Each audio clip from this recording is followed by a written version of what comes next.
ಶಿಡ್ಲಘಟ್ಟ ಪೌರಾಯುಕ್ತರಿಗೆ ಧಮಕಿ ಕೇಸ್ಗೆ ಸಂಬಂಧಪಟ್ಟಂತೆ ರಾಜೀವ್ ವಿರುದ್ಧ 2 ಎಫ್ಐಆರ್ ದಾಖಲಾಗಿದೆ. 2 ಎಫ್ಐಆರ್ ಆದ್ರೂ ಇನ್ನೂ ಕಾಂಗ್ರೆಸ್ ಮುಖಂಡ ರಾಜೀವ್ ಗೌಡ ಬಂಧನ ಆಗಿಲ್ಲ. ಕೇವಲ ರಾಜೀವ್ ಗೌಡಗಾಗಿ ಶೋಧ ಮುಂದುವರೆದಿದೆ. ಇನ್ನೊಂದೆಡೆ ರಾಜೀವ್ ಗೌಡ ಮೇಲೆ 9 ಕ್ರಿಮಿನಲ್ ಕೇಸ್ಗಳಿದ್ದು, ರಾಜೀವ್ ಸ್ನೇಹಿತರು ಬಂಧುಗಳ ಮನೆಯಲ್ಲಿ ಖಾಕಿ ಹುಡುಕಾಟ ನಡೆಸಿದೆ.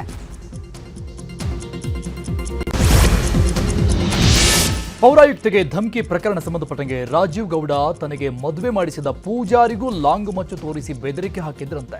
ಈ ಬಗ್ಗೆ ಚಿಂತಾಮಣಿ ತಾಲೂಕಿನ ಬಟ್ಲಹಳ್ಳಿ ಮೂಲದ ಮಣಿಕಂಠ ಶರ್ಮಾ ವಿಡಿಯೋ ಹೇಳಿಕೆ ಬಿಡುಗಡೆ ಮಾಡಿದ್ದು, ಇವನು ಇಂತಹ ಕಚಡ ಅಂತ ಗೊತ್ತಿರಲಿಲ್ಲ. ಅವನನ್ನ ನಂಬಿ ಆತನಿಗೆ ಸಾಕಷ್ಟು ಪ್ರಚಾರವನ್ನ ಕೊಟ್ಟೆ. ಆದರೆ ಸೈಟ್ ಖರೀದಿ ಮಾಡುವ ವೇಳೆ 420 ಕೆಲಸ ಮಾಡಿದ್ದ. ಹೀಗಾಗಿ ಯಾರೂ ಸೈಟ್ ಖರೀದಿ ಮಾಡಬೇಡಿ ಅಂತ ನಾನೇ ಹೇಳಿದ್ದೆ. ಇದೇ ವಿಚಾರಕ್ಕೆ ನನ್ನ ಮೇಲೆ ಹಲ್ಲೆ ಮಾಡಿಸಿದ್ದ. ಈಗ ಅವನಿಗೆ ಬ್ರಾಹ್ಮಣರ ಶಾಪ ತಟ್ಟಿದೆ ಅಂತ ಆಕ್ರೋಶ ವ್ಯಕ್ತಪಡಿಸಿದ್ದಾರೆ. ಮಹಾನುಭಾವ, ನಾನು ಆರ್ ಶಂಕರ್ ಮನೆಯಲ್ಲಿ ಪೂಜೆ ಮಾಡುವಂಥ ಸಮಯದಲ್ಲಿ ಇವನಿಗೇನೋ ನನಗೆ ಅವನ ಮೇಲೆ ಹಾಗೇ ಏನೋ ಇವನು ಸರಿ ಇಲ್ಲ ವ್ಯಕ್ತಿ ಅಂತ ನಾನು ಅವರ ಆಫೀಸಿನ ಕಚೇರಿಯಿಂದ ಆಚೆ ಬಂದು ನಾನೇನು ಮಾಡಿದೆ, ಇವರ ವ್ಯಕ್ತಿತ್ವ ಸರಿ ಇಲ್ಲ, ಯಾಕೋ ಭಗವಂತನೇ ನನಗೆ ಪ್ರೇರಣೆ ಕೊಟ್ಟ, ಇವನ ವ್ಯಕ್ತಿತ್ವ ಸರಿ ಇಲ್ಲ, ಇವನಿಂದ ದೂರ ಇರಬೇಕು ಅಂತೇಳಿ ಈ ಪೌರಾಯುಕ್ತೆಗೆ ಬೆದರಿಕೆ ಪ್ರಕರಣದ ಬೆನ್ನಲ್ಲೇ ಉಸ್ತುವಾರಿ ಮಂತ್ರಿಗಳಿಗೂ ಕೂಡ ವಾರ್ನ್ ಮಾಡಿದ ಆರೋಪಕ್ಕೆ ಸಂಬಂಧಪಟ್ಟಂತೆ ಸಚಿವ ಎಂಸಿ ಸುಧಾಕರ್ ಪ್ರತಿಕ್ರಿಯಿಸಿದ್ದಾರೆ. ಅವರ ಅಭಿಪ್ರಾಯವನ್ನು ಅವರು ಹೇಳಿದ್ದಾರೆ. ಬಂಧಿಸಲು ಒತ್ತಡ ಏನಿಲ್ಲ, ಘಟನೆ ನಂತರ ದೂರು ಕೊಡಲು ಸಮಯ ಕೊಡಬೇಕಿತ್ತು. ಆದರೆ ಅಲ್ಲಿ ಪ್ರತಿಭಟನೆಗಳು, ಮಾಧ್ಯಮದವರು ಪ್ರಶ್ನೆಗಳನ್ನ ಕೇಳಿ ಸಮಯ ಜಾಸ್ತಿಯಾಗಿದೆ. ಇದರಿಂದ ಆಪಾದಿತರಿಗೆ ಹೆಚ್ಚಿನ ಸಮಯ ಸಿಕ್ತು. ಬಂಧನದ ಬಗ್ಗೆ ಪೊಲೀಸರ ಬಳಿ ಮಾಹಿತಿಯನ್ನು ಪಡೆಯುತ್ತಿದ್ದೇನೆ ಅಂದಿದ್ದಾರೆ. ನಮ್ಮ ಪಕ್ಷದ ಒಬ್ಬ ಅಭ್ಯರ್ಥಿಯಾಗಿದ್ದರು. ನಮ್ಮ ಪಕ್ಷದ ಕಾರ್ಯಕರ್ತರು ಮತ್ತೊಬ್ಬರು ಏನಾದರೂ ನೋವಾದಂಥ ಸಂದರ್ಭದಲ್ಲಿ ಕೆಲವು ಸಂದರ್ಭದಲ್ಲಿ ಏನಾದರೂ ಹೇಳ್ಬೋದು. ಅದ್ರ ಬಗ್ಗೆ ನಾನು ಯಾವತ್ತೂ ತಲೆ ಕೆಡಿಸ್ಕೊಂಡವನಲ್ಲ. ಎಲ್ಲೋ ಒಂದು ಕಡೆ ತಮ್ಮ ಮಾಧ್ಯಮದ ಸ್ನೇಹಿತರ ತಪ್ಪು ಇದೆ. ಘಟನೆ ಆದಾಗ ಅಧಿಕಾರಿಗೆ ತಕ್ಷಣ ದೂರು ದಾಖಲುವಂಥದ್ದಕ್ಕೆ ಅವಕಾಶ ಕೊಡಬೇಕಾಗಿತ್ತು. ಅವರನ್ನು ಅಲ್ಲಿ ಪ್ರತಿಭಟನೆಗಳು ಮಾಡಿಕೊಂಡು ಅಲ್ಲಿ ಅವರ ಇಂಟರ್ವ್ಯೂ ಮಾಡಿಕೊಂಡು ಮತ್ತೊಂದು ಮಾಡಿಕೊಂಡು ಸುಮಾರು ಸಮಯ ಅಲ್ಲಿ ಕಳೆದಿರ್ತಕ್ಕಂಥದ್ದು. ಬಹುಶಃ ಯಾರು ಇದರ ಆಪಾದಿತರಿದ್ದಾರೆ, ಅವರಿಗೆ ಒಂದು ಸಮಯ ಸಿಕ್ತು, ಏನು ನಡೀತಾ ಇದೆ ಅಂತಕ್ಕಂಥ ಮಾಹಿತಿ ಸಿಕ್ತು.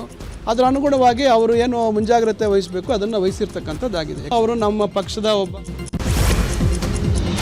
ಶಿಡ್ಲಘಟ್ಟ ಪೌರಾಯುಕ್ತೆಗೆ ಬೆದರಿಕೆ ಪ್ರಕರಣದ ಕುರಿತು ಮಾತನಾಡಿದ ಸಚಿವ ಮುನಿಯಪ್ಪ, ನಾನು ರಾಜೀವ್ ಗೌಡ ಪರ ಬ್ಯಾಟ್ ಬೀಸಿಲ್ಲ, ಮಾಡಿರೋದು ತಪ್ಪು ಅಂತ ಹೇಳಿದ್ದೀನಿ. ಆದರೆ ಕಳೆದ 10 ವರ್ಷಗಳಲ್ಲಿ ಒಳ್ಳೆಯ ಕೆಲಸ ಮಾಡಿದ್ದಾನೆ. ಕುಡಿಯುವ ನೀರಿಗೆ ಅನುಕೂಲ ಮಾಡಿದ್ದ, ಆಸ್ಪತ್ರೆಗೆ ಆಂಬ್ಯುಲೆನ್ಸ್ ಕೊಡಿಸಿದ್ದಾನೆ. ಇದು ಅಕಸ್ಮಾತ್ ಆಗಿ ಹೀಗಾಗಿದ್ದು ತಪ್ಪಾಗಿದೆ.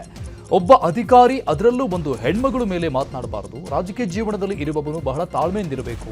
ಈಗ ಪಕ್ಷ ನೋಟಿಸ್ ಕೊಟ್ಟಿದೆ, ಉತ್ತರ ಕೊಡ್ಲಿ, ಆಮೇಲೆ ಪಕ್ಷ ತೀರ್ಮಾನ ತೆಗೆದುಕೊಳ್ಳುತ್ತೆ ಅಂತ ಹೇಳಿದ್ದಾರೆ. ಯಾವತ್ತು ಪರವಾಗಿ ಏನು ಬ್ಯಾಟ್ ಬೀಸಿಲ್ಲ, ಮಾಡಿದ ತಪ್ಪು ಅಂತ ಹೇಳಿದ್ದೀನಿ. ಬಟ್ 10 ವರ್ಷದಲ್ಲಿ ಅವ್ನು ಒಳ್ಳೆ ಕೆಲಸ ಮಾಡಿದ. ಕುಡಿಯೋ ನೀರಿಗೆ ಅನುಕೂಲ ಮಾಡಿದ, ಹಾಸ್ಪಿಟ್ಲಿಗೆ ಆಂಬುಲೆನ್ಸ್ಗಳು ಕೊಟ್ಟ, ಮದುವೆ ಮುಂಚಿಗೆ ಕೊಟ್ಟ, ದೇವಸ್ಥಾನಕ್ಕೆ ದುಡ್ಡು ಕೊಟ್ಟ, ಎಲ್ಲ ಮಾಡಿದ. 10 ವರ್ಷದಲ್ಲಿ ಒಂದೇ ಒಂದು ಕಂಪ್ಲೇಂಟ್ ಇಲ್ಲ. ಇದು ಅಕಸ್ಮಾತ್ ಹಿಂಗಾಗಿದ್ದು ತಪ್ಪಾಗಿದೆ. ಯಾರೇ ಆಗಲಿ ಅದು ತಪ್ಪಾಗಿದೆ. ಅದರಲ್ಲಿ ಒಬ್ಬ ಅಧಿಕಾರಿನ ಮಾತಾಡೋದು, ಹೆಣ್ಮಗಳು ಬೇರೆ ಮಾತಾಡಬಾರ್ದು, ಯಾರನ್ನೂ ಮಾತಾಡ್ಬಾರ್ದು. ರಾಜಕೀಯ ಜೀವನದಲ್ಲಿರೋನು ಬಹಳ ತಾಳ್ಮೆ ಇರಬೇಕು. 10 ವರ್ಷದಲ್ಲಿ ಯಾವತ್ತೂ ಇದು ಅಕಸ್ಮಾತ್ ಆಗಿದೆ, ಎಮೋಷ್ನಲ್ಲಿ ಆಗಬಾರ್ದು, ಅದನ್ನು ಸರಿಯಿಲ್ಲ ಅಂತ ಹೇಳಿದ್ದೀನಿ. ಪಕ್ಷದವ್ರು ನೋಟಿಸ್ ಕೊಟ್ಟವ್ರು ನೋಟಿಸ್ ಉತ್ತರ ಕೊಡಲಿ, ಆಮೇಲೆ ಪಕ್ಷ ತೀರ್ಮಾನ ತಗೊಳ್ಳಿ. ಶಿಡ್ಲಘಟ್ಟ ಪೌರಾಯುಕ್ತೆ ಮೇಲೆ ಕಾಂಗ್ರೆಸ್ ಮುಖಂಡ ದರ್ಪ ತೋರಿದ ವಿಚಾರವಾಗಿ ಮಾತನಾಡಿದ ನಿಖಿಲ್ ಕುಮಾರಸ್ವಾಮಿ, ಸರ್ಕಾರಕ್ಕೆ ಹೆಣ್ಣು ಮಕ್ಕಳ ಬಗ್ಗೆ ಗೌರವ ಇದ್ರೆ ಕೂಡಲೇ ಕಾಂಗ್ರೆಸ್ ಮುಖಂಡ ರಾಜೀವ್ ಗೌಡ ವಿರುದ್ಧ ಕ್ರಮ ಆಗಬೇಕು. ನಾವು ಮನಸ್ಸು ಮಾಡಿದ್ರೆ ಬೀದಿಗಿಳಿದು ಹೋರಾಟ, ಪ್ರತಿಭಟನೆ ಮಾಡಬಹುದು. ಆದರೆ ತಾಳ್ಮೆಯಿಂದ ಇರಬೇಕು ಅಂತ ನಾವು ಎಲ್ಲರೂ ಕೂಡ ಶಾಂತಿಯುತವಾಗಿ ಹೋಗಬೇಕು. ಸರ್ಕಾರಕ್ಕೆ ಎಚ್ಚರಿಕೆಯನ್ನ ಕೊಡ್ತಿದ್ದೇನೆ. ಹೆಣ್ಣು ಮಕ್ಕಳ ಬಗ್ಗೆ ಧಮಕಿ ಹಾಕಿರೋರ ಮೇಲೆ ಸಿಎಂ, ಡಿಸಿಎಂ ಕ್ರಮ ಕೈಗೊಳ್ಳಬೇಕು. ಇಲ್ಲದಿದ್ರೆ ಬೀದಿಗಿಳಿದು ಹೋರಾಟ ಮಾಡ್ತೀವಿ ಅಂದಿದ್ದಾರೆ. ಇನ್ನು ಇದೇ ವಿಚಾರವಾಗಿ ಕೇಂದ್ರ ಸಚಿವ ಕುಮಾರಸ್ವಾಮಿ ಕೂಡ ಪ್ರತಿಕ್ರಿಯಿಸಿದ್ದಾರೆ. ಬೀದಿಗಿಳಿದು ಹೋರಾಟಗಳು, ಪ್ರತಿಭಟನೆಗಳು ಶಿಡ್ಲಘಟ್ಟ ತಾಲೂಕಿನಲ್ಲಿ ಒಂದು ಕರೆ ಕೊಟ್ಟರೆ ಇವತ್ತು ಮಾಡ್ತಕ್ಕಂಥದ್ದೇನು ದೊಡ್ಡ ವಿಚಾರ ಅಲ್ಲ. ಆದರೆ ನಾವೆಲ್ಲರೂ ಶಾಂತಿಯುತವಾಗಿ ಹೋಗಬೇಕು, ತಾಳ್ಮೆಯಿಂದ ಇರಬೇಕು ಅಂತಕ್ಕಂಥದ್ದು ಸರ್ಕಾರಕ್ಕೆ ಒಂದು ಎಚ್ಚರಿಕೆಯನ್ನು ಕೊಡ್ತೇವೆ. ಈ ಕೂಡಲೇ ಮುಖ್ಯಮಂತ್ರಿಗಳು, ಉಪಮುಖ್ಯಮಂತ್ರಿಗಳು ಇವತ್ತೇನು ಈ ವ್ಯಕ್ತಿ ಒಂದು ಹೆಣ್ಣು ಮಗಳ ಬಗ್ಗೆ ಒಂದು ದೌರ್ಜನ್ಯವನ್ನು ಎಸೆದಿದ್ದಾರೆ, ಒಂದು ಧಮಕಿಯನ್ನು ಹಾಕಿರ್ತಕ್ಕಂಥ ಪ್ರಕರಣ ಏನಿದೆ, ಇದಕ್ಕೆ ಈ ಕೂಡಲೇ ಅವರು ಆ್ಯಕ್ಟ್ ಮಾಡಲಿಲ್ಲ ಅಂತಕ್ಕಂಥದ್ದಾದರೆ ಜನತಾದಳ ಪಕ್ಷದ ಕಡೆಯಿಂದ ನಾವು ದೊಡ್ಡ ಮಟ್ಟದಲ್ಲಿ ಬೀದಿಗಿಳಿದು ಹೋರಾಟವನ್ನು ಮಾಡ್ತೇವೆ ಅಂತಕ್ಕಂಥದ್ದು ಈ ಸಂದರ್ಭದಲ್ಲಿ ಬಹಳ ಗಟ್ಟಿಯಾಗಿ ಹೇಳ್ತೇನೆ. ನೋಡೋಣ ಸರ್ಕಾರ ಏನ್ ಮಾಡುತ್ತೆ, ಚೀಫ್ ಸೆಕ್ರೆಟರಿ ಏನ್ ಮಾಡ್ತಾರಿಲ್ಲ, ಚೀಫ್ ಸೆಕ್ರೆಟರಿನೂ ಏನಾದರೂ ಈ ಸರ್ಕಾರದಲ್ಲಿ ಹೆಬ್ಬೆಟ್ಟಿಂಗ್ ಚೀಫ್ ಸೆಕ್ರೆಟರಿನೋ ಇಲ್ಲ ಅವರ ಅಧಿಕಾರಿಗಳಿಗೆ ರಕ್ಷಣೆ ಕೊಡ್ತಕ್ಕಂಥ ಚೀಫ್ ಸೆಕ್ರೆಟರಿನೋ ನಾನೇ ಪರ್ಸನಲಿ ಏನು ಮಾತಾಡಿದ್ದೇನೆ, ಏನ್ ತೀರ್ಮಾನ ಮಾಡ್ತಾರೋ ನೋಡೋಣ. ಒಂದೆರಡು ದಿವಸ ಕಾಯ್ತಾ ಇದ್ದೇನೆ. ಶಿಡ್ಲಘಟ್ಟ ಪೌರಾಯುಕ್ತೆ ಮೇಲೆ ಬ್ಯಾನರ್ ತೆರವು ವಿಚಾರಕ್ಕೆ ಕಾಂಗ್ರೆಸ್ ನಾಯಕನ ಬೆದರಿಕೆ ಪ್ರಕರಣ ಸಂಬಂಧಪಟ್ಟಂಗೆ ಶಿಡ್ಲಘಟ್ಟ ನಗರದಾದ್ಯಂತ ಬ್ಯಾನರ್ಗಳನ್ನು ನಗರಸಭೆ ಸಿಬ್ಬಂದಿ ತೆರವು ಮಾಡ್ತಾ ಇದ್ದಾರೆ. ನಗರದ ಪ್ರಮುಖ ಬೀದಿಗಳಲ್ಲಿ ಹಾಕಿದ್ದ ಎಲ್ಲ ಬ್ಯಾನರ್ಗಳನ್ನು ತೆರವು ಮಾಡಲಾಗ್ತಾ ಇದೆ. ಹಿರಿಯ ಅಧಿಕಾರಿಗಳ ಸೂಚನೆ ಮೇರೆಗೆ ತೆರವು ಮಾಡಲಾಗ್ತಾ ಇದ್ದು ಟ್ರ್ಯಾಕ್ಟರ್ಗಳಲ್ಲಿ ತೆರವು ಮಾಡಿರೋ ಬ್ಯಾನರ್ಗಳ ತುಂಬಿಕೊಂಡು ಹೋಗ್ತಾ ಇದ್ದಾರೆ.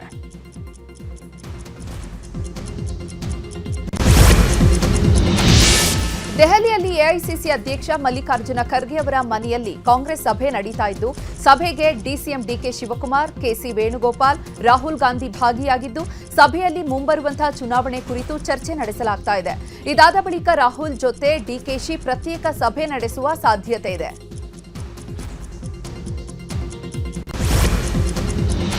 ಕುರ್ಚಿ ಫೈಟ್ ವಿಚಾರವಾಗಿ ದೆಹಲಿಯಲ್ಲಿ ಮಾತನಾಡಿದ ಡಿಸಿಎಂ ಡಿಕೆ ಶಿವಕುಮಾರ್, ಸಿಎಂ ಸ್ಥಾನದ ವಿಚಾರ ನನ್ನ ಮತ್ತು ಹೈಕಮಾಂಡ್ ನಡುವಿನ ವಿಚಾರ. ಇದನ್ನು ಬಹಿರಂಗವಾಗಿ ಚರ್ಚೆ ಮಾಡುವ ವಿಷಯವಲ್ಲ. ನಾಯಕರನ್ನ ಭೇಟಿ ಮಾಡಲೆಂದೇ ದೆಹಲಿಗೆ ಬಂದಿದ್ದೇನೆ. ನಮ್ಮ ಪಕ್ಷದ ಯೋಜನೆಗಳನ್ನು ಬಹಿರಂಗಪಡಿಸಲು ಆಗಲ್ಲ. ಇದನ್ನ ಪಕ್ಷದ ಮಟ್ಟದಲ್ಲಿ ಮಾತ್ರ ಚರ್ಚೆ ಮಾಡಲಾಗುವುದು, ಸಾರ್ವಜನಿಕವಾಗಿ ಅಲ್ಲ.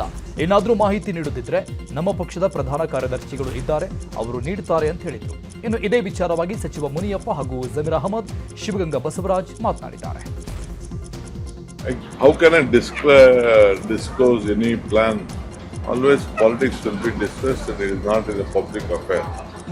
Anything is there, our in charge general secretaries will be there. They will tell what is their plan. Sir, recently you met Rahul Gandhi. Was there any discussion regarding the CM post? I can't disclose all those things. It is not a public issue to be discussed. It is between me and the party high command and my chief minister. Sir, will you meeting the Congress high command in this visit? Let us see. I have come here only to meet my party leaders. ಈಗ high command ತೀರ್ಮಾನ ಮಾಡ್ತಾರೆ. ಮೊನ್ನೆ ರಾಹುಲ್ ಗಾಂಧಿಯವರು ಬಂದಾಗ ಅವ್ರಿಗಿಬ್ಬರಿಗೂ ಹೇಳಿದ್ದಾರೆ, ಅವ್ರು ಕರೆಸಿ ಮಾತಾಡ್ತಾರೆ. ಇದ್ರ ಮಧ್ಯದಲ್ಲಿ ಯಾರು ನಾವು ಮೂಗು ತೋರಿಸೋದು ಬೇಕಾಗಿಲ್ಲ. ಹೈಕಮಾಂಡ್ ಬಿಟ್ಬಿಟ್ಟಿದ್ದೀವಿ, ಅವ್ರು ಏನು ಹೇಳ್ತಾರೆ ಅಲ್ಲಿವರೆಗೂ ಬಾಯಿ ಮುಚ್ಕೊಂಡು ಇರ್ಬೇಕು ನಾವೆಲ್ಲ. ಹೇಳಿದ್ದೆ ನಾನು, ಸೂರ್ಯ ಪಥ ಬದಲಾವಣೆ ಆಗ್ತದೆ ಸಂಕ್ರಾಂತಿ, ಅದೇ ರೀತಿ ಪಥ ಬದಲಾವಣೆ ಸೂರ್ಯ ಆಯಿತು. ಅದೇ ರೀತಿ ನಮ್ಮ ಪಥ ಬದಲಾವಣೆಯೂ ಆಗಿದೆ. ನಾವು ಸಹ ಪಕ್ಷದ ಕಾರ್ಯಕ್ರಮಗಳು, ಸರ್ಕಾರದ ಕಾರ್ಯಕ್ರಮಗಳ ಬಗ್ಗೆ ಇಷ್ಟು ದಿನ ಪಥ ಆ ಭಾಗದಲ್ಲಿ ಆ ಕಡೆ ಪಥ ಇತ್ತು. ಇವತ್ತು ಹೈಕಮಾಂಡ್ ಕರೆದಿರೋದ್ರಿಂದ ಪಥ ಎಲ್ಲರದ್ದು ದೆಹಲಿ ಕಡೆ ಇದೆ. ಅದೇ ಪಥ ಬದಲಾವಣೆ ಅಂದರೆ ಏನು ಅಂದರೆ ನಮ್ಮದು ಸಹ ಒಂದು ಆಶಾಭಾವನೆ, ದೆಹಲಿ ಕಡೆ ಪಥ ಬದಲಾವಣೆ ಮಾಡ್ತೀವಿ ಅಂತ ಹೇಳಿದ್ವಿ. ಅದೇ ರೀತಿ ಪೂರ್ವಕವಾಗಿ 16ನೇ ತಾರೀಕಿಗೆ ಕರೆದಿರೋದು ಮಾಧ್ಯಮದವ್ರು ಉತ್ತರ ಕೊಡೋದು ನನಗೆ ಅನುಕೂಲ ಆಗಿದೆ. ಈಗ ಮುಖ್ಯಮಂತ್ರಿಯಾಗಿ ಡಿ ಕೆ ಶಿವಕುಮಾರ್ ಸಾಹೇಬರು ಮಾಡ್ತೀರಾ ಮಾಡಿ, ಅಥವಾ ಸಿದ್ದರಾಮಯ್ಯವರು ಮುಂದುವರಿಸ್ರಿ, ಅಥವಾ ಯಾರನ್ನೂ ಬೇರೆ ತಂದು ಮಾಡ್ತೀರಾ ಮಾಡಿರಿ. ಒಟ್ಟಿಗೆ ಗೊಂದಲ ಬಗೆಹರಿಸ್ರಿ. ಮಾಧ್ಯಮದ ಮುಂದೆ ನಾವು ಸ್ಟೇಟ್ಮೆಂಟ್ ಕೊಡ್ಬಿಡಿ ಅಂತ ನೀವು ಹೇಳೋದು, ಮಾಧ್ಯಮದವ್ರು ಬಂದು ನಮ್ಮನ್ನು ಸಾಮಾನ್ಯವಾಗಿ ಕೇಳಿದ ಸಂದರ್ಭದಲ್ಲಿ ನಾವು ಉತ್ತರ ಕೊಡೋದು ನೀರೋಕ್ಕಾಗಲ್ಲ. 100ಕ್ಕೆ 100 ನಿರೀಕ್ಷೆಯಲ್ಲಿ ಇದ್ದೀವಿ. ಯಾಕೆ ಅಂದರೆ ಮಾಧ್ಯಮದ ಮುಖಾಂತರ ಅಥವಾ ಕೆಲವು ಕಡೆ ಮುಖಾಂತರ ಕೇಳಿದ ಸಂದರ್ಭದಲ್ಲಿ ಅಧಿಕಾರ ಹಂಚಿಕೆ ಏನು 2.5 ವರ್ಷ ಆಗಿದೆ ಅಂತ ಏನು ಭಾವನೆಗಳು ಬರ್ತಾಯಿತ್ತು. ಆ ನಿಟ್ಟಿನಲ್ಲಿ 2 ವರ್ಷ ಆಗಿದೆ, ಪ್ಲಸ್ 5 ವರ್ಷ 7 ವರ್ಷ ಆಗಿದೆ ಮುಖ್ಯಮಂತ್ರಿಗಳದ್ದು. ಒಂದು ಅವಕಾಶ ನಾವು ಡಿ ಕೆ ಶಿವಕುಮಾರ್ ಸಾಹೇಬ್ರು ಮುಂಚಿಂದನೂ ಕೊಡಿ ಅಂತ ಮನವಿನೂ ಮಾಡ್ತಾಯಿದ್ವಿ. ಸುಮಾರು ಜನ ಶಾಸಕರು ಸಚಿವರು ಸಹ ಮಾತಾಡಿದ್ರು ಆ ಬಗ್ಗೆ. ಕೊಡ್ತೀರಾ ಕೊಟ್ಬಿಡಿ, ಕೊಡಲ್ಲ ಅಂತ ಹೇಳ್ಬಿಡಿ, ಕ್ಲಿಯರ್ ಆಗಿಬಿಡಲಿ ಅನ್ನೋದು ನಮ್ಮದೊಂದು ಭಾವನೆ. ನಾನು ಯಾವಾಗಲೂ ಆಶಾಭಾವನೆಯಲ್ಲಿದ್ದೀನಿ. ನಾನು ಡಿ ಕೆ ಶಿವಕುಮಾರ್ ಮುಖ್ಯಮಂತ್ರಿ ಆಗಬೇಕು ಅನ್ನೋ ಕನಸು ಕಂಡಲ್ಲಿ ಪ್ರಥಮ ನಾನೇ. ಅಲ್ಲ ಹೇಳಿದ್ನಲ್ಲ, ಇಲ್ಲಂತ ನಾನು ವಾಪಸ್ ತಗೊಳ್ಳೋದಿಲ್ಲ. ಇಲ್ಲದ್ದು ಇದು ಹೇಳಿದ್ದನ್ನು ನಾನು ಹೇಳಿಲ್ಲ ಅಂತಲೂ ಹೇಳೋದಿಲ್ಲ, ಹೇಳಿದ್ದಿಲ್ಲ ಸತ್ಯ, ಈಗ ಹೇಳ್ತಿರೋದು ಸತ್ಯ. ಈಗ ನವಂಬರ್ ಕ್ರಾಂತಿ ಅಂತ ಹೇಳ್ತಾಯಿದ್ರು. ನಾನು ದಿಲ್ಲಿಯಲ್ಲಿ ಒಂದು ಹೇಳಿಕೆ ಕೊಟ್ಟಿದ್ದೆ, ಕ್ರಾಂತಿ ಇಲ್ಲ ಪ್ರಾಂತಿ ಇಲ್ಲ. ಯಾರು ನವಂಬರ್ ಕ್ರಾಂತಿ ಅಂತ ಇದ್ರು, ನವಂಬರ್ ಆದಮೇಲೆ ಅವ್ರಿಗೆ ವಾಂತಿ ಭೇದಿ ಶುರುವಾಗ್ತದೆ ಅಂತ ಹೇಳಿದೆ. ಅದು ನವಂಬರ್ ಮುಗೀತು, ಡಿಸೆಂಬರ್ ಮುಗೀತು, ಈ ಸಂಕ್ರಾಂತಿ ನೆನ್ನೆಗೆ ಮುಗೀತು. ಈಗ ಯಾವುದಿದೆ ಈಗ ಉಗಾದಿಗೆ ಇನ್ನು ಎಷ್ಟು ತಿಂಗಳು ಬಾಕಿ ಇದೆ? ಮಾರ್ಚಲ್ಲಿ ಬಾಕಿ ಇದೆ. ಮಾರ್ಚಲ್ಲಿ ಅದು ಮಾರ್ಚು ಹೋಗ್ತದೆ. ಅದು ಈಗ ನಾನು ಒಂದೇ ಹೇಳೋದು, ಆ ಮುಖ್ಯಮಂತ್ರಿ ಕುರ್ಚಿದಲ್ಲಿ ಮಾನ್ಯ ಸಿದ್ದರಾಮಯ್ಯ ಅವರು ಕೂತಿದ್ದಾರೆ, ಕುರ್ಚಿ ಖಾಲಿ ಇಲ್ಲ. ಆ ಕುರ್ಚಿ ಸಿದ್ದರಾಮಯ್ಯಗೆ ಬದಲಾವಣೆ ಮಾಡಬೇಕಂದ್ರೆ ನಮ್ಮಿಂದ ನಿಮ್ಮಿಂದ ಸಾಧ್ಯ ಇಲ್ಲ. ನಮ್ಮ ಪಕ್ಷ ಹೈಕಮಾಂಡ್ ಪಕ್ಷ, ಹೈಕಮಾಂಡಿಂದ ಮಾತ್ರ ಸಾಧ್ಯ. ಮಲ್ಲಿಕಾರ್ಜುನ ಖರ್ಗೆಯಿಂದ ಸೋನಿಯಾ ಗಾಂಧಿಯಿಂದ, ರಾಹುಲ್ ಗಾಂಧಿಯಿಂದನೇ ಸಾಧ್ಯ. ನಮ್ಮ ಹೈಕಮಾಂಡ್ ಏನು ನಿರ್ಧಾರ ಮಾಡ್ತಾರೆ ಅದಕ್ಕೆಲ್ಲ ನಾವು ಬದ್ಧ. ಸಿಎಂ ಸಿದ್ದರಾಮಯ್ಯ ತುಮಕೂರಿಗೆ ಭೇಟಿ ನೀಡಿದ್ದಾರೆ. ಈ ವೇಳೆ ಮಾಜಿ ಸಚಿವ ಕೆಎನ್ ರಾಜಣ್ಣ ಮನೆಗೆ ಸಿಎಂ ಭೇಟಿ ನೀಡಿದ್ದಾರೆ. ಕ್ಯಾತಸಂದ್ರದಲ್ಲಿರುವಂತಹ ರಾಜಣ್ಣ ಮನೆಗೆ ಸಿಎಂ ಆಗಮಿಸಿದ್ದು, ರಾಜಣ್ಣ ಮನೆಯಲ್ಲಿ ಊಟ ಮುಗಿಸಿ ಬಳಿಕ ಒಲಿಂಪಿಕ್ಸ್ ಕ್ರೀಡಾಕೂಟಕ್ಕೆ ಆಗಮಿಸಲಿದ್ದಾರೆ. ಡಿಕೆ ಸಹೋದರ ವಿರುದ್ಧ ಕೇಂದ್ರ ಸಚಿವ ಎಚ್.ಡಿ. ಕುಮಾರಸ್ವಾಮಿ ವಾಗ್ದಾಳಿ ನಡೆಸಿದ್ದಾರೆ. ಕೆಲವರಿಗೆ ಜನಬಲ ಬೇಕು, ಕೆಲವರು ಬೆಳಗ್ಗೆಯಿಂದ ಸಂಜೆ ತನಕ ಹಣ ಲೂಟಿ ಮಾಡಬೇಕೆಂಬುದಿದೆ. ಪಾಪ ಅವರ ತಮ್ಮನೇ ಹೇಳಿದ್ದಾರೆ, ಕುಮಾರಸ್ವಾಮಿ ಬಾಯಿ ಚಪಲಕ್ಕೆ ಮಾತಾಡ್ತಾರೆ ಅಂತ. ಆದರೆ ನಾನು ಬಾಯಿ ಚಪಲಕ್ಕೆ ಮಾತಾಡಲ್ಲ, ನಿಮ್ಮ ಅಕ್ರಮಗಳನ್ನು ಹೇಳ್ತಾ ಇದ್ದೇನೆ. ನಿಮಗೆ ಹಣ ಮಾಡುವ ಚಪಲ ಇದೆ, ಆದರೆ ನಮಗೆ ಜನ ಬೆಂಬಲ ಮಾಡೋ ಚಪಲ ಇದೆ ಅಂತ ಕೌಂಟರ್ ಕೊಟ್ಟಿದ್ದಾರೆ. ಕೆಲವರಿಗೆ ಜನಬಲ ಬೇಕು ಅಂತಾರೆ, ಕೆಲವರು ಬೆಳಗ್ಗಿನ ಸಾಯಂಕಾಲದವರೆಗೂ ಹಣ ಲೂಟಿ ಮಾಡಬೇಕು ಅಂತಾರೆ. ನಾನು ಬಾಯಿ ಚಪ್ಪಲಿಕ್ಕೆ ಮಾತಾಡಲ್ಲ, ನಿಮ್ಮ ಹಲವಾರು ಅಕ್ರಮಗಳ ಬಗ್ಗೆ ಜನತೆಗೆ ಮಾಹಿತಿ ಕೊಡ್ತೀನಿ. ನನ್ನ ಮತ್ತು ಜನತೆ ನಡುವೆ ಸಂಬಂಧ ಬೆಳೆಸ್ಕೊಳ್ಳಲಿಕ್ಕೆ ನಿಮ್ಮ ಅಣ್ಣ ತಮ್ಮಂದ್ರದ್ದೇನು, ಬೆಳಗ್ಗೆ ಎದ್ದರೆ ಯಾರು ತಲೆ ಹೊಡಿಬೇಕು, ಯಾವ ಭೂಮಿಗೆ ಫೆನ್ಸಿಂಗ್ ಹಾಕಬೇಕು, ಯಾವ ರೀತಿ ಅಕ್ರಮವಾಗಿ ಸಂಪಾದನೆ ಮಾಡಬೇಕು, ಇದಕ್ಕೆ ಜನ ನಿಮಗೆ ಬೆಂಬಲ ಕೊಡ್ತಾರಾ? ನಿಮ್ಮದೊಂದು ರೀತಿ ಚಪ್ಪಲ, ನಂದೊಂದು ರೀತಿ ಚಪ್ಪಲ. ನಿಮ್ಗೆ ಹಣ ಮಾಡೋ ಚಪ್ಪಲ, ನನಗೆ ಜನ ಬೆಂಬಲ ಪಡೆಯೋ ಚಪ್ಪಲ. ಮುಂಬೈ ಪಾಲಿಕೆ ಉದ್ಧವ್ ಠಾಕ್ರೆಯ ಭದ್ರಕೋಟೆ ಎಂದೇ ಹೇಳಲಾಗ್ತಾ ಇತ್ತು. ಇದೀಗ ಉದ್ಧವ್ ಠಾಕ್ರೆ ಮುಂಬೈ ಕೋಟೆ ಛಿದ್ರಗೊಂಡಿದೆ. ಬಿಜೆಪಿ ಹಾಗೂ ಶಿಂದೆ ಬಣದ ಶಿವಸೇನೆ ಇದೀಗ ಸರಳ ಬಹುಮತ ಪಡೆದಿದೆ. 117ಕ್ಕೂ ಹೆಚ್ಚು ಕ್ಷೇತ್ರದಲ್ಲಿ ಮಹಾಯುತಿ ಮುನ್ನಡೆ ಸಾಧಿಸಿದೆ. 30 ವರ್ಷಗಳ ಬಳಿಕ ಠಾಕ್ರೆ ಬಣಕ್ಕೆ ತೀವ್ರ ಮುಖಭಂಗವಾಗಿದೆ. ಕಳೆದ 3 ದಶಕಗಳಿಂದಲೂ ಕೂಡ ಮುಂಬೈ ಪಾಲಿಕೆಯಲ್ಲಿ ಶಿವಸೇನೆ ಪ್ರಾಬಲ್ಯ ಮೆರೆದಿತ್ತು. ಇದೀಗ ಠಾಕ್ರೆ ಕೋಟೆಯನ್ನ ಮಹಾಯುತಿ ಭೇದಿಸಿದೆ. ಮುಂಬೈ ಮಹಾನಗರ ಪಾಲಿಕೆ ಗೆಲುವು ಹಿನ್ನೆಲೆಯಲ್ಲಿ ಬೆಂಗಳೂರಿನ ಬಿಜೆಪಿ ಕಚೇರಿಯಲ್ಲಿ ಸಂಭ್ರಮಾಚರಣೆ ಮಾಡಲಾಗಿದೆ. ಬಿಜೆಪಿ ಕಚೇರಿ ಎದುರು ಪಟಾಕಿ ಸಿಡಿಸಿ ಸಿಹಿ ಹಂಚಿ ಕಾರ್ಯಕರ್ತರು ಸಂಭ್ರಮಿಸಿದ್ದಾರೆ.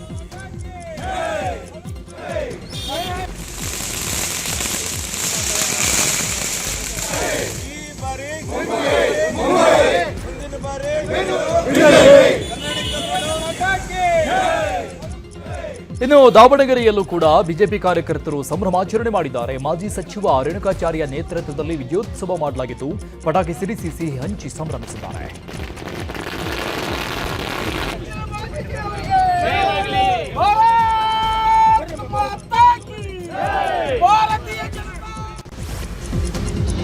ಮುಂಬೈ ಪಾಲಿಕೆ ಚುನಾವಣೆಯಲ್ಲಿ ಮಹಾಯುತಿ ಗೆದ್ದು ಬೀಗಿದೆ. ಈ ಕುರಿತು ಕೊಪ್ಪಳದಲ್ಲಿ ಮಾತನಾಡಿದ ಛಲವಾದಿ ನಾರಾಯಣಸ್ವಾಮಿ, ಮುಂಬೈನಲ್ಲಿ ಬಿಜೆಪಿ ಅಧಿಕಾರಕ್ಕೆ ಬರ್ತಾ ಇದೆ. ಇದು ಓಟ್ ಚೋರಿ ಅಲ್ಲ, ಇದು ದಿಲ್ ಚೋರಿ. ಮುಂಬೈನಲ್ಲಿ ಶಿವಸೇನೆ ಮತ್ತು ಕಾಂಗ್ರೆಸ್ ನಿರ್ನಾಮವಾಗಿದೆ. ರಾಹುಲ್ ಗಾಂಧಿ ಹಾಗೂ ಸಿಎಂ ಡಿಸಿಎಂ ಜನರು ಫುಟ್ಪಾತ್ನಲ್ಲಿ ನಿಲ್ಲಿಸಿದ್ದಾರೆ ಎಂದಿದ್ದಾರೆ. ಇನ್ನು ಇದೇ ವಿಚಾರವಾಗಿ ವಿಜಯೇಂದ್ರ ಕೂಡ ಪ್ರತಿಕ್ರಿಯಿಸಿದ್ದಾರೆ. ನಿಮ್ಮನ್ನ ಸಹಿಸಿಕೊಳ್ಳಾರ್ದೆ ಜನ ಸೋಲಿಸಿ ದೂರ ಇಟ್ರೆ ಯಾರು ಗೆಲ್ತಾರೋ ಅವ್ರು ಓಟ್ ಚೋರಿ ಆಯ್ತು. ಇವತ್ತು ಮಹಾರಾಷ್ಟ್ರದಲ್ಲಿ ಚುನಾವಣೆ ಆಯ್ತಲ್ಲ, ನಿನ್ನೆ ಫಲಿತಾಂಶ ಬರ್ತಾ ಇದೆ. ಇವತ್ತಿನವರೆಗೆ ಬಿಜೆಪಿ ಮಹಾನಗರ ಪಾಲಿಕೆಯನ್ನು ಹಿಡಿದಿರಲಿಲ್ಲ. ಈ ಸಾರಿ ಹಿಡಿತಾರೆ. ಯಾಕೆ? ಓಟ್ ಚೋರಿ ಆಯ್ತಾ? ಅದು ಓಟ್ ಚೋರಿ ಅಲ್ಲ, ದಿಲ್ ಚೋರಿ. ಆ ಓಟ್ ಚೋರಿ ಅನ್ನೋರಿಗೆ ಅಪ್ಪರ್ ಚೇಂಬರ್ ಟೋಟಲಿ ಖಾಲಿ ಇದೆ ಅಂತ ಕಾಣುತ್ತೆ. ಅವ್ರಿಗೆ ಮೆದುಳಿಲ್ಲ, ಅವ್ರಿಗೆ ಮೆದುಳಿಗೂ ನಾಲಿಗೆಗೂ ಕನೆಕ್ಟಿವಿಟಿ ಇಲ್ದಿದ್ದಕ್ಕೆ ಈ ರೀತಿ ಮಾತಾಡ್ತಾರೆ. ನಿಮ್ಮನ್ನ ಸಹಿಸಿಕೊಳ್ಳಾರ್ದೆ ಜನ ಸೋಲಿಸಿ ದೂರ ಇಟ್ರೆ ಯಾರು ಗೆಲ್ತಾರೋ ಅವ್ರು ಓಟ್ ಚೋರಿ ಆಯ್ತು. ಇವತ್ತು ಮಹಾರಾಷ್ಟ್ರದಲ್ಲಿ ಚುನಾವಣೆ ಆಯ್ತಲ್ಲ, ನಿನ್ನೆ ಫಲಿತಾಂಶ ಬರ್ತಾ ಇತ್ತು. ಅದು ನಿರೀಕ್ಷಿತ ಒಂದು ಫಲಿತಾಂಶವೇ ಬಂದಿದೆ ಮಹಾರಾಷ್ಟ್ರದಲ್ಲೂ ಕೂಡ. ಯಾಕಂದ್ರೆ ಮಹಾರಾಷ್ಟ್ರ ಒಂದೇ ಅಲ್ಲ, ಕಳೆದ ಲೋಕಸಭಾ ಚುನಾವಣೆ ಸಂದರ್ಭದಲ್ಲೂ ಕೂಡ ತಾವು ನೋಡಿದ್ರಿ, ಕಾಂಗ್ರೆಸ್ ಪಕ್ಷದ ಸರ್ಕಾರದ ಗ್ಯಾರಂಟಿಗಳ ಅಬ್ಬರದ ನಡುವೆನೂ ಸಹ ನಾವು 19 ಸ್ಥಾನಗಳನ್ನ ಕರ್ನಾಟಕ ರಾಜ್ಯದಲ್ಲಿ ಗೆದ್ದಿದ್ವಿ. ಒಟ್ಟಾರೆಯಾಗಿ ಇಡೀ ದೇಶದಲ್ಲಿ ದಿನೇ ದಿನೇ ನರೇಂದ್ರ ಮೋದಿಜಿ ಪ್ರಧಾನಮಂತ್ರಿಗಳ ಒಂದು ಜನಪ್ರಿಯತೆ ಇವತ್ತು ಹೆಚ್ಚಾಗ್ತಾ ಇರುವಂತದ್ದು, ಅದು ಇವತ್ತು ಭಾರತಕ್ಕೂ ಕೂಡ ಶಕ್ತಿಯನ್ನು ಕೊಟ್ಟಿದೆ ಮತ್ತು ಭಾರತೀಯ ಜನತಾ ಪಾರ್ಟಿಗೂ ಕೂಡ ಒಂದು ಬಲವನ್ನು ನೀಡಿದೆ ಅಂತ ಹೇಳೋದಕ್ಕೆ ಇಚ್ಛಪಡ್ತೇನೆ. ಅದರ ಪರಿಣಾಮನೇ ಮಹಾರಾಷ್ಟ್ರದಲ್ಲಿ ಇವತ್ತು ಅಲ್ಲಿನ ಮುಖ್ಯಮಂತ್ರಿಗಳು ಫಡ್ನವೀಸ್ ಅವರು ಕೂಡ ಅಭಿನಂದನೆ ಸಲ್ಲಿಸಕ್ಕೆ ಇಚ್ಛಪಡ್ತೇನೆ. ಅದೇ ರೀತಿ ನಮ್ಮ ಪಕ್ಷದ ಬಿಜೆಪಿ ಎಲ್ಲ ಕಾರ್ಯಕರ್ತರು ಹಗಲು ರಾತ್ರಿ ಶ್ರಮ ವಹಿಸಿರ್ತಕ್ಕಂಥ ನಮ್ಮ ಪಕ್ಷದ ಕಾರ್ಯಕರ್ತರಿಗೂ ಕೂಡ ನಾನು ಅಭಿನಂದನೆ ಸಲ್ಲಿಸಕ್ಕೆ ಇಚ್ಛಪಡ್ತೇನೆ. ಮುಂಬೈ ಪಾಲಿಕೆ ಚುನಾವಣೆಯಲ್ಲಿ ಮಹಾಯುತಿ ಗೆಲುವಿನ ಬಗ್ಗೆ ಎಕ್ಸ್ನಲ್ಲಿ ಪೋಸ್ಟ್ ಹಾಕಿ ಸಿಎಂ ಸಿದ್ದರಾಮಯ್ಯ ಆಕ್ರೋಶ ವ್ಯಕ್ತಪಡಿಸಿದ್ದಾರೆ. ಇದು ವೋಟ್ ಚೋರಿ ಕಥೆಯ ಮತ್ತೊಂದು ತೊಂದರೆದಾಯಕ ಅಧ್ಯಾಯ. ಪ್ರತಿಯೊಂದು ಮತವೂ ಪವಿತ್ರವಾಗಿದ್ರೆ, ಅದರ ರಕ್ಷಣೆಗಳು ನಿಜವಾಗಿದ್ರೆ ಮಾತ್ರ ಪ್ರಜಾಪ್ರಭುತ್ವ ಉಳಿಯುತ್ತೆ. ಆದರೆ ಅಳಿಸುವಂತಹ ಶಾಹಿ ಬಳಕೆ ಮಾಡಲಾಗಿದೆ. ಇದು ಚುನಾವಣಾ ವಿಶ್ವಾಸಾರ್ಹತೆಯ ಬಗ್ಗೆ ಗಂಭೀರ ಕಳವಳಗಳನ್ನು ಮೂಡಿಸ್ತಾ ಇದೆ ಅಂತ ಮಾರ್ಮಿಕವಾಗಿಯೇ ಪೋಸ್ಟ್ ಹಾಕಿದ್ದಾರೆ. ಸ್ಥಳೀಯ ಸಂಸ್ಥೆ ಚುನಾವಣೆಯಲ್ಲಿ ಬಿಜೆಪಿ ಜೆಡಿಎಸ್ ಮೈತ್ರಿ ವಿಚಾರವಾಗಿ ಮಾತನಾಡಿದ ಕೇಂದ್ರ ಸಚಿವ ಕುಮಾರಸ್ವಾಮಿ, ನಮ್ಮಲ್ಲಿ ಮೈತ್ರಿಯನ್ನ ಮುಕ್ತವಾಗಿ ಇಟ್ಟುಕೊಂಡಿದ್ದೇವೆ. ನಮ್ಮಿಂದ ಮೈತ್ರಿಯಲ್ಲಿ ಯಾವುದೇ ಗೊಂದಲ ಆಗೋದಕ್ಕೆ ಅವಕಾಶ ಕೊಡಲ್ಲ. ಸ್ಥಳೀಯ ಸಂಸ್ಥೆ ಚುನಾವಣೆ ಬಗ್ಗೆ ಸ್ಥಳೀಯ ಮಟ್ಟದ ನಾಯಕರು ತೀರ್ಮಾನ ಏನಿದೆ ಅನ್ನೋದನ್ನ ನೋಡಿಕೊಂಡು ತೀರ್ಮಾನ ಮಾಡಲಾಗುತ್ತೆ. ಇಲ್ಲಿ ನಮ್ಮ ಪಕ್ಷದ ಉದ್ದೇಶ ಕಾಂಗ್ರೆಸ್ ದುರಾಡಳಿತವನ್ನ ಹೋಗಿಸಬೇಕು ಅನ್ನೋದು ಅಷ್ಟೇ ಅಂತ ಹೇಳಿದ್ದಾರೆ. ನಮ್ಮಲ್ಲಿ ಮುಕ್ತವಾದಂತ ತೀರ್ಮಾನ ಇಟ್ಟುಕೊಂಡಿದ್ದೇವೆ. ನಮ್ಮಿಂದ ಯಾವುದೇ ರೀತಿಯಲ್ಲಿ ಮೈತ್ರಿಯ ವಿಷಯದಲ್ಲಿ ಗೊಂದಲಕ್ಕೆ ಎಡೆ ಮಾಡಿಕೊಡಬಾರದು ಅಂತ ನಮ್ಮ ಅಭಿಪ್ರಾಯ ಇದೆ. ಮುಂದಿನ ದಿನಗಳು ಯಾವ್ಯಾವ ಥರ ಒಂದು ರಾಜಕೀಯದ ಬೆಳವಣಿಗೆ, ಸ್ಥಳೀಯ ಸಂಸ್ಥೆಗಳ ಬಗ್ಗೆ ಸ್ಥಳೀಯವಾಗಿ ನಮ್ಮ ಬಿಜೆಪಿ ನಾಯಕರುಗಳ ತೀರ್ಮಾನಗಳೇನಿದೆ ಇದೆಲ್ಲವನ್ನ ನೋಡ್ಕೊಂಡು ತೀರ್ಮಾನ ಮಾಡಬೇಕಲ್ಲ. ಇಲ್ಲಿ ನಮಗೊಬ್ಬ ಉದ್ದೇಶ, ನಮಗಿರ್ತಕ್ಕಂಥ ನನ್ನ ಉದ್ದೇಶ, ನಮ್ಮ ಪಕ್ಷದ ಉದ್ದೇಶ ಕಾಂಗ್ರೆಸ್ನ ದುರಾಡಳಿತ ಈ ರಾಜ್ಯದಿಂದ ಹೋಗಬೇಕು. ಬಳ್ಳಾರಿ ಗಲಭೆ ಪ್ರಕರಣ ಸಂಬಂಧಪಟ್ಟಂಗೆ ಮತ್ತಿಬ್ಬರು ಖಾಸಗಿ ಗನ್ಮ್ಯಾನ್ಗಳನ್ನ ಸಿಐಡಿ ತಂಡ ಅರೆಸ್ಟ್ ಮಾಡಿದೆ. ಶಾಸಕ ಭರತ್ ರೆಡ್ಡಿ ಜೊತೆಗೆ ಘಟನಾ ಸ್ಥಳಕ್ಕೆ ಬಂದಿದ್ದ ಇಬ್ಬರು ಗನ್ಮ್ಯಾನ್ ಬಂಧನ ಮಾಡಲಾಗಿದೆ. ಬಲ್ಜಿತ್ ಸಿಂಗ್, ಬಲ್ಬೇರ್ ಸಿಂಗ್ ಬಂಧಿತ ಆರೋಪಿಗಳಾಗಿದ್ದು ಇವರನ್ನ ಬೆಂಗಳೂರಿಗೆ ಕರೆದುಕೊಂಡು ಬರಲಾಗಿದ್ದು ಜನಪ್ರತಿನಿಧಿಗಳ ಕೋರ್ಟ್ ಮುಂದೆ ಹಾಜರುಪಡಿಸಿದ್ದಾರೆ. ಬಳ್ಳಾರಿಯಲ್ಲಿ ನಾಳೆ ಬಿಜೆಪಿ ಬೃಹತ್ ಪ್ರತಿಭಟನಾ ಸಮಾವೇಶದ ಹಿನ್ನೆಲೆ ಈ ಕುರಿತು ಸುದ್ದಿಗೋಷ್ಠಿ ನಡೆಸಿ ಜನಾರ್ದನ ರೆಡ್ಡಿ ಮಾತನಾಡಿದ್ದು, ಕಾರ್ಯಕ್ರಮದಲ್ಲಿ 15,000 ಜನರು ಕುಳಿತುಕೊಳ್ಳಲು ವ್ಯವಸ್ಥೆ ಮಾಡಲಾಗಿದೆ. ಸುಮಾರು 30,000 ಜನರು ಸೇರಬಹುದು ಅಂತ ಅಂದಾಜಿಸಲಾಗಿದೆ. ಬಳ್ಳಾರಿ ಮತ್ತು ರಾಜ್ಯದಲ್ಲಿ ಲಾ ಅಂಡ್ ಆರ್ಡರ್ ಹಾಳಾಗಿದೆ. ಈ ಹಿನ್ನೆಲೆಯಲ್ಲಿ ಬೃಹತ್ ಸಮಾವೇಶವನ್ನ ಆಯೋಜನೆ ಮಾಡಲಾಗಿದೆ. ಕಾರ್ಯಕ್ರಮಕ್ಕೆ ಆರ್ ಅಶೋಕ್, ವಿಜಯೇಂದ್ರ, ಬೊಮ್ಮಾಯಿ ಆಗಮಿಸುತ್ತಾರೆ ಎಂದಿದ್ದಾರೆ. ಇನ್ನು ಇದೇ ವಿಚಾರವಾಗಿ ಶ್ರೀರಾಮುಲು ಕೂಡ ಪ್ರತಿಕ್ರಿಯಿಸಿದ್ದಾರೆ. ಜೆಡಿಎಸ್ ನಿರ್ನಾಮ ಆಗಿದೆ ಅಂತ ಸಚಿವ ಪ್ರಿಯಾಂಕ್ ಖರ್ಗೆ ಹೇಳಿಕೆ ವಿಚಾರದ ಬಗ್ಗೆ ಮಾತನಾಡಿದ ಕೇಂದ್ರ ಸಚಿವ ಕುಮಾರಸ್ವಾಮಿ, ಜೆಡಿಎಸ್ಗೆ ಪ್ರಿಯಾಂಕ್ ಖರ್ಗೆ ಸರ್ಟಿಫಿಕೇಟ್ ಬೇಕಿಲ್ಲ. ಇವಾಗ ಲೀಸ್ಟ್ ಬೇಸ್ಡ್ ಇದೆಯಲ್ಲ, ಅವರ ಅಪ್ಪನ ಕೇಳೋಕೆ ಹೇಳಿ. ಕಾಂಗ್ರೆಸ್ ಪಕ್ಷದಲ್ಲಿ ಇರುವ ಮಂತ್ರಿಗಳನ್ನ ಜೆಡಿಎಸ್ನಿಂದ ಲೀಸ್ ಮೇಲೆ ತಗೊಂಡ್ರೆ, ಸಿಎಂರಿಂದ ಹಿಡಿದು ಎಷ್ಟು ಜನ ಲೀಸ್ ಮೇಲೆ ನಿಮ್ಮ ಪಾರ್ಟಿಗೆ ತಗೊಂಡಿದ್ದೀರಾ ಅದನ್ನು ಹೇಳಿ ಅಂತ ಕಿಡಿಕಾರಿದ್ದಾರೆ. ಮುಜರಾಯಿ ದೇವಸ್ಥಾನಗಳು ನಾಪತ್ತೆ ವಿಚಾರದ ಬಗ್ಗೆ ಮುಜರಾಯಿ ಇಲಾಖೆ ಸ್ಪಷ್ಟನೆ ನೀಡಿದೆ. ಸರ್ವೆ ವೇಳೆ 4,610 ದೇವಸ್ಥಾನಗಳ ವ್ಯತ್ಯಾಸ ಕಂಡುಬಂದಿದೆ. ಆದರೆ ವ್ಯತ್ಯಾಸ ಕಂಡುಬರಲು ದೇವಸ್ಥಾನಗಳ ಸ್ಥಳಾಂತರ ಆಗಿರೋದು ಕಾರಣ ಆಗಿರಬಹುದು, ಅಥವಾ ಕೆಲ ದೇವಸ್ಥಾನಗಳ ಜಲಾಶಯಗಳ ಹಿನ್ನೀರಿನಲ್ಲಿ ಮುಳುಗಡೆ ಆಗಿರಬಹುದು ಅಂತ ಸ್ಪಷ್ಟನೆ ನೀಡಿದ್ದಾರೆ. ನ್ಯೂಸ್ 18 ಬ್ರೇಕ್ ಮಾಡಿದ್ದ ದ್ವಿತೀಯ ಪಿಯು ಪ್ರಶ್ನೆ ಪತ್ರಿಕೆ ಲೀಕ್ ವಿಚಾರದ ಬಗ್ಗೆ PU board director Bharath Selvam ಪ್ರತಿಕ್ರಿಯಿಸಿದ್ದಾರೆ. ಜಿಲ್ಲಾ ಹಂತದ ಜೊತೆಗೆ ನೋಡಲ್ ಸೆಂಟರ್ಗೆ ಕಟ್ಟುನಿಟ್ಟಿನ ಸೂಚನೆ ಕೊಟ್ಟಿದ್ದೇವೆ. ಯಾವುದೇ ಘಟನೆ ಆದರೂ ಕಾನೂನಾತ್ಮಕವಾಗಿ ಸಂಬಂಧಪಟ್ಟವರ ಮೇಲೆ ಕ್ರಮ ತಗೋತೀವಿ. ಕಾಲೇಜಿನ ಆಡಳಿತ ವಿಧಾನ ಹೊರತುಪಡಿಸಿ ಯಾವುದೇ ಕಾಲೇಜು ಕಾನೂನು ಬಾಹಿರ ಚಟುವಟಿಕೆಯಲ್ಲಿ ಭಾಗಿಯಾದರೆ ಅಂತಹ ಕಾಲೇಜು ವಿರುದ್ಧ ಕ್ರಮ ಆಗುತ್ತೆ. ಇನ್ನು ಅನುದಾನಿತ ಕಾಲೇಜು ಕೂಡ ಲೀಕ್ನಲ್ಲಿ ಭಾಗಿಯಾದರೆ ಅವರ ವಿರುದ್ಧ ತನಿಖೆ ನಡೆಸಿ ಕ್ರಮ ತೆಗೆದುಕೊಳ್ತೀವಿ ಅಂತ ಎಚ್ಚರಿಸಿದ್ದಾರೆ. ಲಕ್ಕುಂಡಿ ಕೋಟೆ ವೀರಭದ್ರೇಶ್ವರ ದೇವಸ್ಥಾನದ ಬಳಿ ಉತ್ಖನನಕ್ಕೆ ಡಿಸಿ ಚಾಲನೆ ಕೊಟ್ಟಿದ್ದಾರೆ. ಉತ್ಖನನಕ್ಕೂ ಮುನ್ನ ಸ್ಥಳದಲ್ಲಿ ಪೂಜೆ ಮಾಡಿ ಡಿಸಿ ಸಿಎನ್ ಶ್ರೀಧರ್ ಚಾಲನೆ ಕೊಟ್ಟರು. 20 ಜನ ಕಾರ್ಮಿಕರಿಂದ ಉತ್ಖನನ ಕಾರ್ಯ ಮಾಡಲಾಗ್ತಾ ಇದೆ. ಇನ್ನು ಈ ಬಗ್ಗೆ ಮಾಧ್ಯಮಗಳಿಗೆ ಮಾತನಾಡಿದ ಅವರು, ಮುಖ್ಯಮಂತ್ರಿಗಳು 2025 ಜೂನ್ನಲ್ಲಿ ಉತ್ಖನನ ಕಾರ್ಯಕ್ಕೆ ಚಾಲನೆ ಕೊಟ್ಟಿದ್ರು. ಆಗ ಮಳೆಗಾಲ ಇದ್ದಿದ್ದರಿಂದ ಉತ್ಖನನ ಆಗಿರಲಿಲ್ಲ. ಇದೀಗ ಆರಂಭ ಮಾಡಿದ್ದೇವೆ. 10 ಮೀಟರ್ ಉದ್ದ ಅಗಲ ಅಳತೆಯಲ್ಲಿ ಉತ್ಖನನವಾಗಲಿದೆ. ನಮಗೇನಾದರೂ ಸಿಗಬಹುದು ಅನ್ನೋ ನಿರೀಕ್ಷೆ ಇದೆ. ಲಕ್ಕುಂಡಿಯಲ್ಲಿ 6 ರಿಂದ 7 ಕಡೆಗೆ ಉತ್ಖನನ ಮಾಡ್ತೀವಿ. ನಿಧಿ ಸಿಕ್ಕಿದ್ದಕ್ಕೂ ಇದಕ್ಕೂ ಯಾವುದೇ ಸಂಬಂಧವಿಲ್ಲ ಅಂತ ಮಾಹಿತಿ ಕೊಟ್ಟಿದ್ದಾರೆ. ಹುಬ್ಬಳ್ಳಿಯ ಉಪ ಕಾರಾಗೃಹದ ಬಳಿ ಖೈದಿ ಹೈಡ್ರಾಮಾ ಮಾಡಿದ್ದಾನೆ. ಕೊಲೆ ಆರೋಪಿ ಬಂಗಾರ ಬಾಲ್ಯನಿಂದ ಹೈಡ್ರಾಮಾ ಮಾಡಲಾಗಿದೆ. ಹುಬ್ಬಳ್ಳಿಯ ಮಂಟೂರು ರಸ್ತೆಯಲ್ಲಿ ನಡೆದಿದ್ದಂತಹ ಮಲ್ಲಿಕ್ ಹತ್ಯೆ ಪ್ರಕರಣದಲ್ಲಿ ಬಂಗಾರ ಬಾಲ್ಯ A1 ಆರೋಪಿಯಾಗಿದೆ. ಹೀಗಾಗಿ ಆತನನ್ನ ಹುಬ್ಬಳ್ಳಿ ಸಬ್ ಜೈಲಿನಲ್ಲಿ ಇರಿಸಲಾಗಿತ್ತು. ಆದರೆ ಜೈಲಿನಲ್ಲಿ ಬೇರೆ ಖೈದಿಗಳಿಗೆ ಕಿರುಕುಳ ನೀಡಿದ ಹಿನ್ನೆಲೆ ವಿಜಯಪುರ ಸಬ್ ಜೈಲಿಗೆ ರವಾನೆ ಮಾಡುವ ವೇಳೆ ಹೈಡ್ರಾಮಾ ಮಾಡಿದ್ದಾನೆ. ಹಂತಕ ಕಾಡಾನೆ ಸೆರೆಗೆ ಕಾರ್ಯಾಚರಣೆ ಆರಂಭ ಆಗಿದೆ. ಹಾಸನ ಜಿಲ್ಲೆಯ ಬೇಲೂರು ತಾಲೂಕಿನ ಬೆಳ್ಳಾವರ ಗ್ರಾಮದಲ್ಲಿ 5 ಸಾಕಾನೆಗಳು ಆಗಮಿಸಿದ್ದು, ಡ್ರೋನ್ ಮೂಲಕ ಪುಂಡಾನೆ ಇರುವಂತಹ ಜಾಗವನ್ನ ಪತ್ತೆ ಮಾಡಲಾಗಿದ್ದು, ಕಾಡಾನೆ ಸೆರೆ ಹಿಡಿಯಲು ಕಾರ್ಯಾಚರಣೆ ಆರಂಭಿಸಲಾಗಿದೆ. ಬಿಗ್ ಬಾಸ್ ಸೀಸನ್ 12 ಅಲ್ಲಿ ರಣಹದ್ದು ಬಗ್ಗೆ ಆಕ್ಷೇಪಾರ್ಹ ಪದ ಬಳಕೆ ವಿಚಾರವಾಗಿ ಉಪ ಅರಣ್ಯ ಸಂರಕ್ಷಣಾಧಿಕಾರಿ ಕಚೇರಿಯಿಂದ ನೋಟಿಸ್ ಕೊಡಲಾಗಿದೆ. ಕಲರ್ಸ್ ಕನ್ನಡ ವಾಹಿನಿಯ ಬಿಗ್ ಬಾಸ್ 12ರ ಪ್ರೋಗ್ರಾಂ ಹೆಡ್ಗೆ ನೋಟಿಸ್ ಕೊಡಲಾಗಿದೆ. ಮುಂದಿನ ಸಂಚಿಕೆಯಲ್ಲಿ ಪ್ರೇಕ್ಷಕರಿಗೆ ಸ್ಪಷ್ಟೀಕರಣ ನೀಡುವಂತೆ ನೋಟಿಸ್ನಲ್ಲಿ ಸೂಚನೆ ಕೊಡಲಾಗಿದೆ. ಈ ವಾರ ಬಿಗ್ ಬಾಸ್ ಶೋನ ಗ್ರ್ಯಾಂಡ್ ಫಿನಾಲೆ ನಡೆಯಲಿದೆ. ಈ ಹಿನ್ನೆಲೆ ಬಿಗ್ ಬಾಸ್ ಶೋ ಕುರಿತು ನಟ ಶಿವಣ್ಣ ಮಾತನಾಡಿದ್ದಾರೆ. ಬಿಗ್ ಬಾಸ್ ಫೈನಲಿಸ್ಟ್ ಗಿಲ್ಲಿ ನಟನಿಗೆ ಶಿವಣ್ಣ ಶುಭ ಹಾರೈಸಿದ್ದಾರೆ. ಗಿಲ್ಲಿ ನಟನ ಸ್ಟೈಲ್ನಲ್ಲೇ ಆಕ್ಷನ್ ಮಾಡಿ ಟೇಬಲ್ ಕುಟ್ಟಿ ಗಿಲ್ಲಿನೇ ಗೆಲ್ಲೋದು ಅಂದಿದ್ದಾರೆ. ಒಳ್ಳೆಯವರಿಗೆ ಯಾವತ್ತೂ ಒಳ್ಳೇದಾಗಬೇಕು. ಗಿಲ್ಲಿ ನಟ ಒಳ್ಳೆಯ ಟ್ಯಾಲೆಂಟ್ ಇರುವಂತಹ ಹುಡುಗ. ಆತ ಗಿಮಿಕ್ ಎಲ್ಲ ಮಾಡೋದಿಲ್ಲ. ಗಿಲ್ಲಿ ಗೆದ್ದೇ ಗೆಲ್ತಾನೆ ಅಂತ ಹೇಳಿದ್ದಾರೆ. ಅಷ್ಟು ನನಗೆ ಗಿಲ್ಲಿ ನಟ ಆಗೋದಷ್ಟೇ ತುಂಬ ಇಷ್ಟ, ನೋ ಡೌಟ್ ಅಬೌಟ್ ಇಟ್. ಯಾಕಂದ್ರೆ ಅಷ್ಟು ನೋಡಲ್ಲ, but some times when I get time I watch. But Gilli ನಟ ನನಗೆ ಫ್ರಾಂಕ್ಲಿ ಸೇಯಿಂಗ್ ತುಂಬ ಹಾರ್ಟಿಲಿ ಓಪನ್ ಆಗಿ ಮಾತಾಡ್ತಾನೆ and fellow with very good heart. ನನಗೆ ಒಬ್ಬ ಒಳ್ಳೆ ವ್ಯಕ್ತಿಗೆ ಅದೇನು ಬೇಕಾಗಲ್ಲ 100% ನ್ಯಾಚುರಲ್ ಸಿಗುತ್ತೆ ಅನ್ನೋದು. ಅದಕ್ಕೆ ಒಂದು ತುಂಬ ಜನ ಹುಡುಕ್ಬೇಕಾಗಿಲ್ಲ. I think 100% in that way Gilli Nata is really good. ಅದಕ್ಕೇ ಇವತ್ತು ಅವ್ರನ್ನ ಯಾಕೆ ಇಷ್ಟಪಡ್ತಾರೆ ಅಂದರೆ ತುಂಬ ಸ್ಟ್ರೈಟ್ ಫಾರ್ವರ್ಡ್ ಮಾತಾಡ್ತಾರೆ. ಅವರೇ ಗೆದ್ರಿ. ಇನ್ನು ದಾವಣಗೆರೆಯಲ್ಲೂ ಕೂಡ ಬಿಗ್ ಬಾಸ್ ಸ್ಪರ್ಧಿ ಗಿಲ್ಲಿ ನಟನ ಹವಾ ಜೋರಾಗಿದೆ. ಹರಿಹರದ ತುಂಗಭದ್ರಾ ನದಿ ತಡದಲ್ಲಿ ಟೆಂಟ್ ಹಾಕಿ ಗಿಲ್ಲಿಗೆ ಅಭಿಮಾನಿಗಳು ಓಟ್ ಹಾಕಿಸಿದ್ದಾರೆ.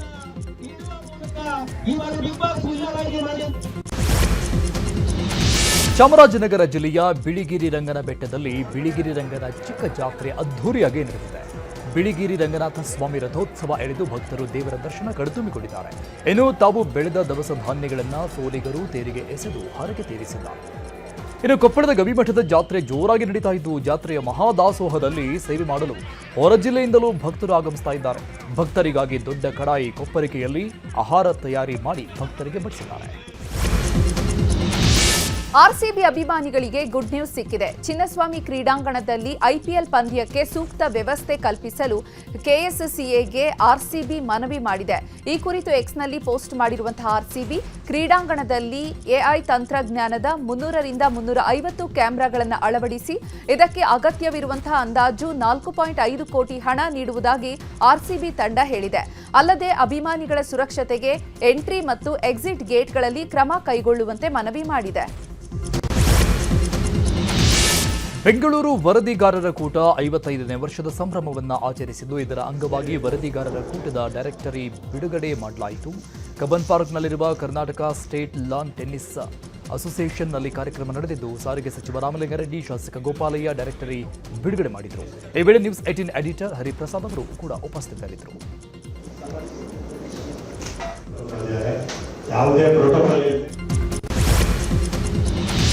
ನ್ಯೂಸ್ 18 ಕನ್ನಡದ ವತಿಯಿಂದ ಅದ್ದೂರಿಯಾಗಿ ಕರುನಾಡ ಹಬ್ಬ ಕಾರ್ಯಕ್ರಮ ನಡೆಸಲಾಗ್ತಾ ಇದೆ. ಬೆಂಗಳೂರಿನ ಆರ್ಟಿ ನಗರದ ಎಚ್ಎಂಟಿ ಮೈದಾನದಲ್ಲಿ 3 ದಿನಗಳ ಕಾಲ ಕಾರ್ಯಕ್ರಮ ನಡೆಯಲಿದೆ. ಇವತ್ತು ಕಾರ್ಯಕ್ರಮವನ್ನು ನಗರಾಭಿವೃದ್ಧಿ ಸಚಿವ ಭೈರತಿ ಸುರೇಶ್ ಉದ್ಘಾಟಿಸಲಿದ್ದಾರೆ. ಈ ನಡುವೆ ಕಾರ್ಯಕ್ರಮಕ್ಕೆ ನಟ ನೀನಾಸಂ ಸತೀಶ್, ನಟಿ ಸಪ್ತಮಿ ಗೌಡ, ಮೇಘಾ ಶೆಟ್ಟಿ, ವಿನಯ್ ಕುಮಾರ್ ಆಗಮಿಸಲಿದ್ದಾರೆ. ಸೇರಿದಂತೆ ರಾಜಕೀಯ ಮತ್ತು ಸಿನಿ ಗಣ್ಯರು ಭಾಗವಹಿಸಲಿದ್ದಾರೆ. ಇಂದಿನಿಂದ 18ನೇ ತಾರೀಕಿನವರೆಗೂ ಕೂಡ ಒಟ್ಟು 3 ದಿನಗಳ ಕಾಲ ಮನರಂಜನೆ ಸೇರಿದಂತೆ ಆಹಾರ ಮೇಳ ಕಾರ್ಯಕ್ರಮ ನಡೆಸಲಾಗುತ್ತೆ. ಇನ್ನು ಕಾರ್ಯಕ್ರಮದಲ್ಲಿ ಕಾಮಿಡಿ ಶೋ, ಚಿತ್ರಕಲಾ ಸ್ಪರ್ಧೆ, ಗೇಮ್ಸ್, ಫ್ಯಾಷನ್ ಶೋ, ಅಡುಗೆ ಸ್ಪರ್ಧೆ, ರಂಗೋಲಿ ಸ್ಪರ್ಧೆಗಳನ್ನು ನಡೆಸಲಾಗುತ್ತೆ. ನೀವು ಕೂಡ ಬನ್ನಿ, ನಿಮ್ಮ ಕುಟುಂಬದವರ ಜೊತೆ ಬಂದು ಕಾರ್ಯಕ್ರಮದಲ್ಲಿ ಭಾಗಿಯಾಗಿ.